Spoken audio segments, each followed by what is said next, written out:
Mayong hapon, Negros. Ini ang Digicast Negros X. Ang nagapanguna nga napulo ka mga balita sa Negros ang amo ni gadulong sa inyo. Updatein niyo kami via Facebook, YouTube, kag sa among website www.digicastnegros.com.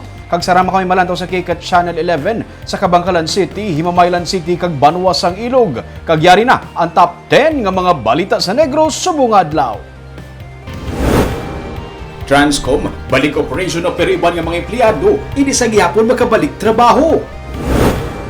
DOH, nagapandang batok sa Peking RT-PCR test result.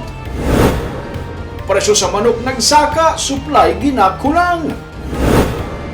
Love triangle, ginalantaw ng motibo sa pagpatay sa isa ka babae sa barangay Kabog. Kag sa Good Vibes, mga madre nagatanyag sa mas barato nga serbisyo medikal sa barangay Handumanan sa Bacolod. Initanan sa Digicast Negros X. Sa number 10, supplemental vaccination para sa measles, rubella kag polio sa mga kabataan ang nagapadayon. Nangin maayo man ang turnout sa Barangay 1 sa Bacolod pero hindi malikawan mayara sa gihapon sa nakulbaan magpabakuna bangod sang Dengvaxia scare kag COVID-19. Yari ang report. Isa si Ruth Tejada sa mga Iloy nga nagpabakuna sang iya nga lapsag para oral polio.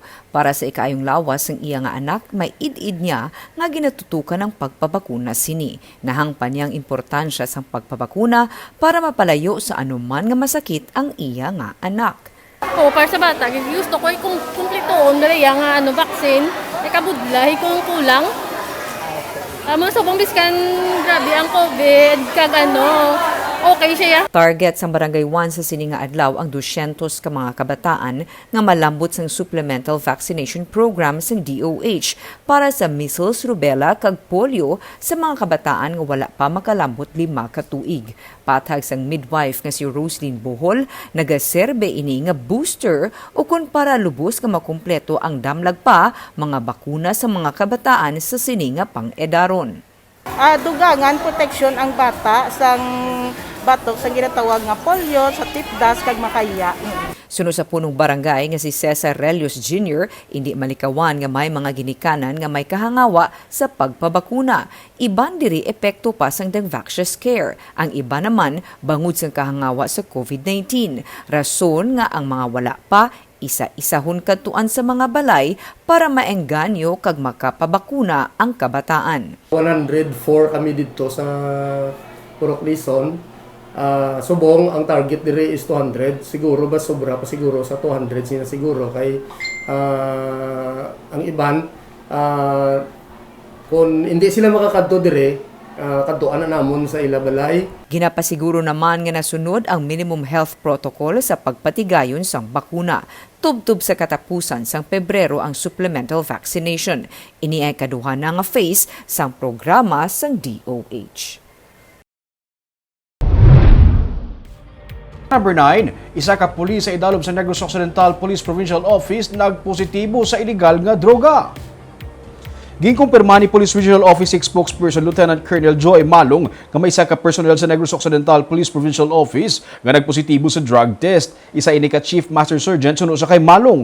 Sagid lang ang nagpositibo gikan sa 32 ka ginpaidalom sa random drug test sang Nokbo sa Enero 19. Ginmanduan na suno sa kay Malong ni PRO 6 Regional Director Brigadier General Rolando Miranda nga i-relieve ang nagpositibo nga pulis kag i-reassign sa Personnel Holding and Accounting Unit sang PRO 6. Pareyon man ang investigasyon suno sa kay Malong sa pulis nga na-assign sa Candoni nga nagpositibo man sa drug test sang Disyembre. Sa number 8, awol nga empleyado sa nga BJMP ang arestado sa buy-bust operation. Gindakop kahapon sa mga katapos ang PIDEA Region 6 Special Enforcement Team ang isa ka anay empleyado sa Bureau of Jail Management and Penology sa ginpatigayon nga buy-bust operation sa Henrietta Village sa Barangay Singkang Airport sa Bacolod. Ang gindakop amo si Trisha Galicia nga ginakabig sang PIDEA nga high value target kag miyembro sang Vargas Drug Group. Si Galicia nga suno sa PIDEA nag-awol sa BJMP sa isa na katuig ang nakuhaan sang 4 ka pack sang ginapatihan shabu nga ginabulubanta nagabalor sang 170,000 pesos. Kaso nga pagsupak sa Republic Act 9165 ang ipasaka batok sa kay Galicia. Sa number 7, love triangle nga motibo ang ginatutukan sa karon sa PNP ni mayangon sa pagpatay sa isa ka babae nga gin-hold up sang kahapon. Ginpahayag ni Police Major Jory Puerto na sila nagatutok subong sa anggulo nga love triangle angot sa pagpatay sa kahapon sa 23 anyos nga si Angelica Montalvo sa bahin sang Orlando Circumferential Road sa Bacolod City. Si Montalvo upod sang i-11 partner kag mga himata ang ginhold up kahapon sa sulod sang salakyan sang wala pa makilalaan nga lalaki nga ginpa-drive pa ang iya nga partner humalin sa Medical Plaza padulong sa Barangay Kabug kung sa diin gintiro si Montalvo sa bahin sang Orlando. Suno kay Puerto, mahimo front lang ang robbery kag ang tuyo gid sang suspect amo nga patson si Montalvo. Kay man suno sa pulis, wala man sang resistance sa bahin sa mga biktima kag kun robbery gid man, wala na naglawig pa sa salakyan ng suspect kag wala niya nagitiro pa ang biktima. Damlag pa, ginpahayag ni Puerto nga ang live-in partner ni Montalvo ang may asawa man kag mga anak, gani ang love triangle ang isa karon sa mga anggulo nga ilagi natutukan. May na-recover na sunod sa kay Puerto nga ang Police Station 4 nga CCTV footage sa Medical Plaza kung saan naghalin ang mga biktima kag ila hibaluon kun bala nakita diri ang pagsulod sang suspect sa salakyan. Ginpaidalom naman sa autopsy ang bangkay ni Montalvo. Ang robbery daw front lang kay kung robbery ang tuyo dito pa lang sa Medical Plaza pagkuha sa mga belongings kag kwarta na naog nitong suspekta. Okay. Kung ang ginpa-drive pa niya nakakanto dito sa kayok na lugar to sa may Moroland, Pakatupapog. So, may mga agenda o may ano pa siya. May motibo pa siya nga pero kung ginababay. Sa number 6, may kakulang karon sa supply sang manok sa probinsya. Ini kasunod sang pagpanubo man sang production sang integrators, bangod man sang oversupply sadto bilang epekto sang COVID-19. Ang detalye sa sininga report. Sa isa ka supermarket sa Bacolod, may abiso nga sa tag sa ka-customer sarang lamang makabakal sang duha ka whole-dressed chicken. Ang mga cut-ups naman, 2 ka kilo ang maximum nga mabakal sang isa ka customer.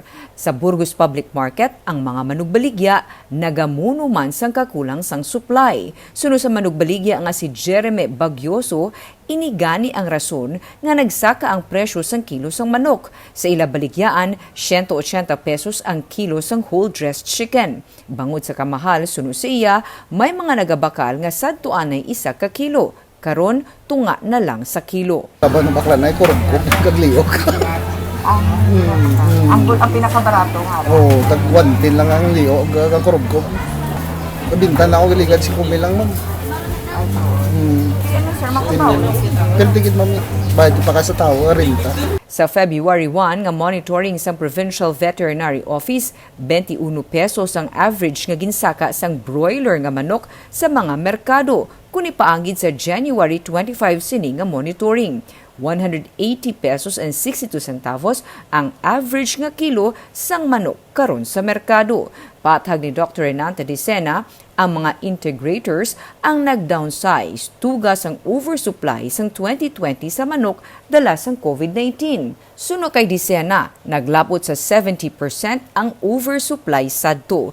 Kay wala man sang storage capacity ang probinsya, may mga ginpadala sa Mindanao. Rason nga sa forecast, nag-reduce sa 50% sa production sang manok. Sadto anay nag-produce sang 1 ka milyon nga dressed chicken kag 1 ka milyon man sa live chicken sa kada bulan. Karon, 50% na lamang sini ang gina-produce. Sini nga Enero nagsugod batsyag sa kakulang sang supply. As long nga maka-restocking ang mga integrators with their breeder stock, by November pa na siya ma-produce. So ma-import pa sa breeder stock from Europe, then i-hatching, then i-grow nila na. 60,000 heads per day ang ginakonsumo nga manok sa probinsya, ilakip na ang Bacolod. Nagalabot ini sa 70,000 kung may okasyon. May native chicken man nga available suno kay Dicena bilang alternatibo. pero mas mahal ini sang sa broiler. So, ang tao may alternative.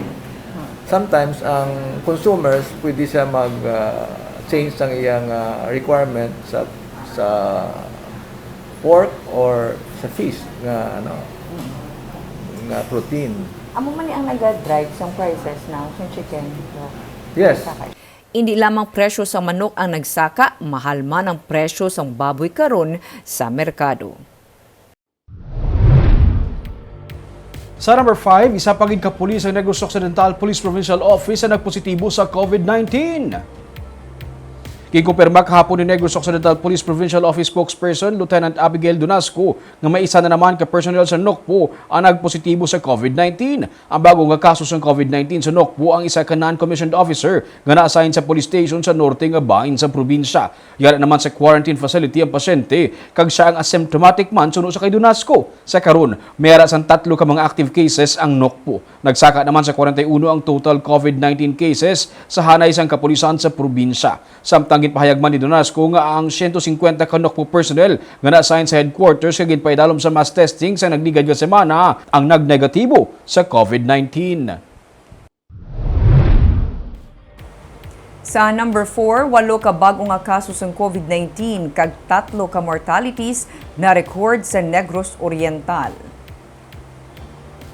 Duha ang bag-o nga kaso sa Sibulan lakip ng isa ka frontliner sa ospital. May duha man ka bag-o nga kaso sa Bayawan kag isa sa Tanhay, Pamplona, Ayungon kag Dumaguete City. Nagapabili ng Dumaguete nga may pinakadamo nga kaso sa COVID-19 sa probinsya. Sila ang may 104 case o active cases. May 3 man ka bag-o nga COVID-19 mortalities ang Negros Oriental, duha sa Dumaguete kag isa sa Dawin. Paday ng pagpanawagan sa Provincial Interagency Task Force sa mga residente sa probinsya nga magsunod sa minimum health standards agud likawan ang pagsaka pagid sang kaso sa COVID-19 sa Negros Oriental. 271 sa karon ang active cases sa probinsya gikan sa 1,482 nga total cases. Sa number 3, Department of Health nagapahanumdum sa publiko nga magpa-swab test lamang sa mga laboratory nga accredited sa ilang ahensya.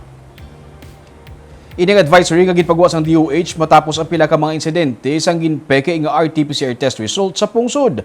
Sunod sa DOH, may pila ka mga pamaagi para masiguro nga accredited ang isa ka laboratory nga may ginatanyag nga RT-PCR testing sa publiko. Ang listahan sa mga accredited laboratories ang makitaan sa official social media page kag website sang DOH. Mayara man sa nakapaskil nga license sa opisina mismo sang laboratory. Ginpahayag man sang DOH nga hindi tanan nga laboratory ang makahimo sang RT-PCR test. Wala man naga-issue sang license sang DOH sa COVID-19 antigen testing. Ang pagpega isang RT-PCR test result ang paglapas sa Republic Act 11332 kag may nagakaigo nga multa kag pagkabilanggo. Sa number 2, 101 sa karon ang active COVID-19 cases sang Negros Occidental. 7 naman ka mga banwa kag syudad ang mayara sang 0 active COVID-19 cases. Ang banwa sang San Enrique, Pulupandan, Lacasiliana, Ilog, Canduni, syudad sang Kabankalan kag Himamaylan ang wala sang active COVID-19 cases base sa February 3 nga report sang Provincial Incident Management Team. Sunod kay Attorney Ray Frando Diaz, ang Provincial Administrator, ang manubo nga active cases ng COVID-19, nagapakita nga mahimo ang tanan nga gusto magpauli na kapauli na. Kag naka-adapt na ang pumuluyo sa new normal. Majutay na ang nagamasakit suno sa iya. Kag sa karon, dala sa manubo nga kaso ng COVID-19, kag bisan pa ang mga yara sa ospital, gina-finalize na sang probinsya ang transition plan sini nga sarang na makabaton sang regular cases ang ospital sa Cadiz nga damlag pa gin-designate para lamang sa COVID-19 cases. Samtang ginahanda naman sa karon ng listahan sa mga mangin priority para sa bakuna para iniya matalakay sa pagsinapol sa mga alkalde sa gobernador sa masunod nga semana. We are now thinking of ways nga ma-return sa normal operations ang CADIS, no? So that it can absorb regular cases. So kung 3 naman lang ang active case, kaigo na to sa aton nga gamay nga isolation room. Kag sa numero 1 sa mga balita subong nga adlaw, Bacolod Emergency Operations Center nagapaandam sa mga business process outsourcing companies nga wala sa gihapon nagapatuman sa backtrack system kag iban pa nga mga health protocol. Samtang ginausisa naman sang EOC ang report nga may mga empleyado sa Transcom nga nagpadulong pa sa Sipalay City samtang nagadamo ang kaso sa COVID-19 sa ilang nga kumpanya. May report si Martigo. Nagbalik na ang operation sang Transcom subong nga adlaw matapos ang 48 oras nga notice of suspension nga ginpapanaog sa ila sang Bacolod City Legal Office. Ini matapos nga nagpositibo sa COVID-19 ang 41 sini ka mga empleyado. Pero hindi pa makabalik ang kadam-an sa mga empleyado sa ila building bangod nagpatigayon pa sang site inspection ang Bacolod Emergency Operations Center kay inasang aga para masiguro nga napatuman na ang mga recommended health protocols. Sini nga hapon, nagsapol ang country manager sang Transcom sa Bacolod EOC. Samtang, ginausisa karon sang EOC ang isa ka grupo sang mga empleyado sang kumbuyahan nga nagpadulong pa sa Sipalay City sang nagligad nga semana.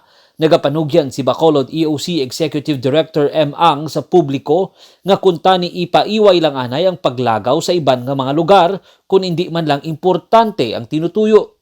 Paiway talang na anay that can wait while kita sa pandemic, hindi pa kita tapos.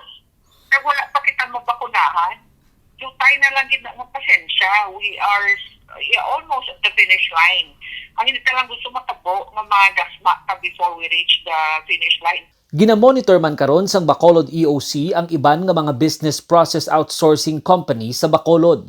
Ginpahayag ni Ang nga madamo sa gihapon nga mga BPO ang wala nagapatuman sang backtrack system kag iban pa nga mga health protocols nga nasaad sa mga ordinansa sang syudad. Just be patient kay kung hindi na sila mag-comply, every day ginamonitor na mo ng ilang log-in activity, we will name them so that their employees and others will be aware. Gindugang pa ni Ang nga handa sila nga pasakaan sang kaso ang mga BPO nga wala nagasunod sang health protocols.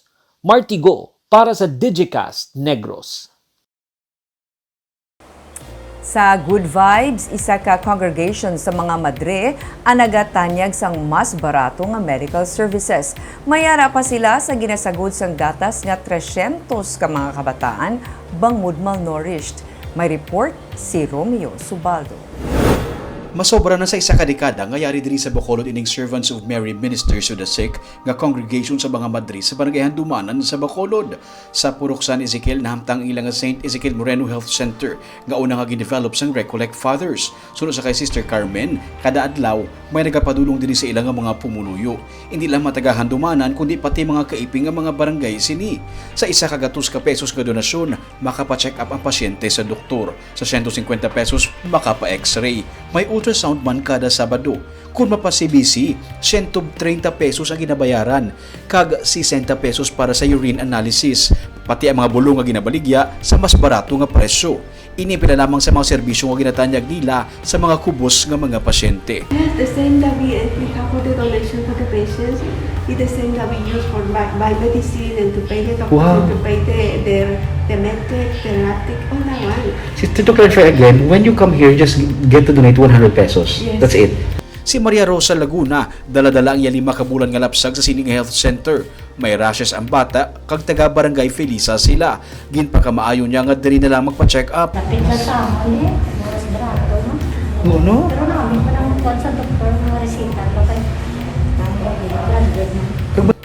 Si Mario Orbon nga residente sa Handumanan, nagapasalamat nga may amusini nga pasilidad sa ilang nga barangay. Kung kisa, wala na gid siya sa may ginabayaran. Ginapabalunan pa siya sa bulong kag tinapay. Libre kami ganing Bisaya, libre kami. Libre check up.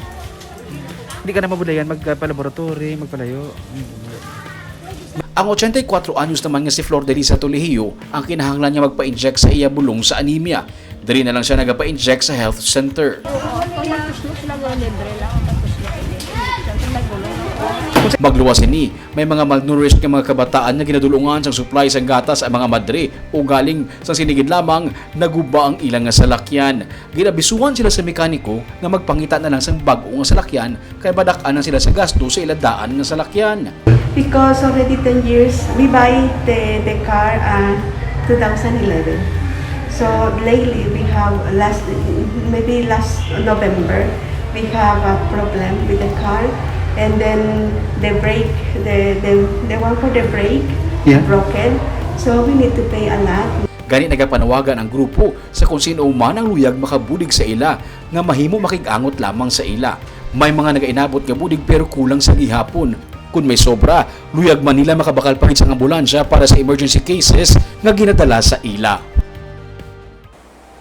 Barbara, ikaw bla kabalo all the while nga may exist na gali nga group sa mga Madrid ang may congregation dira sa Hanumanan nga muni nag-offer sila mas cheaper nga medical services sa mga pumuluyo. May kadamo sa mga grupo no nga hindi man gid ta pala completely aware nga ang ila nila nga good work sa ulihin nato mabalaan nga ay oo may mga amuli gini nga grupo nga nag-exist. Kag sang the other week Barb kung may nagabasa sang aton nga mga newsletter na feature tani sila nga nagapangayo sila sang bulig kay ila nga ginagamit nga vehicle naguba. Kag we're happy to say nga kagapon ako no Barb may young couple nga nagkanto didto nga nag-share nga nakabasahan nila sa Digicast Negros. That's why nadulong sila sa 100,000 pesos nga cash. Wow. Tungod sa nabalaan nila nga sister wala kami kabalo exist kamo through the article nabalaan naman that's why we are here. Why man sila kabalo? Wala man sila kabalo para sa aton. Pero subong try nila po sila raise ang funds sa mga madre para makaigo-gid para ibukalin sa bagong nga vehicle. Kag hopefully Barb kung makasobra pa ang kwarta, ambulance. Kaya kada po namo sa emergency cases nga ginadala sa ila, ang ilan ang personal man nga vehicle nga ginagamit sa pagpadulong sa mga gatas, amo ra ginakargahan sa mga pasyente. Okay. Kaya mas namit kung makaigo man lang nga wala labot sang isa ka vehicle, may ambulansya pagid para mas damo ang mabuligan. Paying it forward pala kami nga ginatawag no. Kung ikaw man may damo sa blessing mo na baton, paambit man sa iyo. Amo na ba ni Sister Barb tungod nga sila mismo nakabaton, that's why ga-share sila. Kag amo yato mga balita sa Negros subong nga adlaw. Kay man sa panahon karon, importante nga maihibalo ka sa nagakatapo sa imo nga palibot. Pero dapat balanse kag eksakto mga impormasyon. Padayon kami nga magapangalagad sa Negrosanon. Ako si Barbara Mijares. Tugtog sa buwas ako naman si Romeo Subaldo, mayong hapon.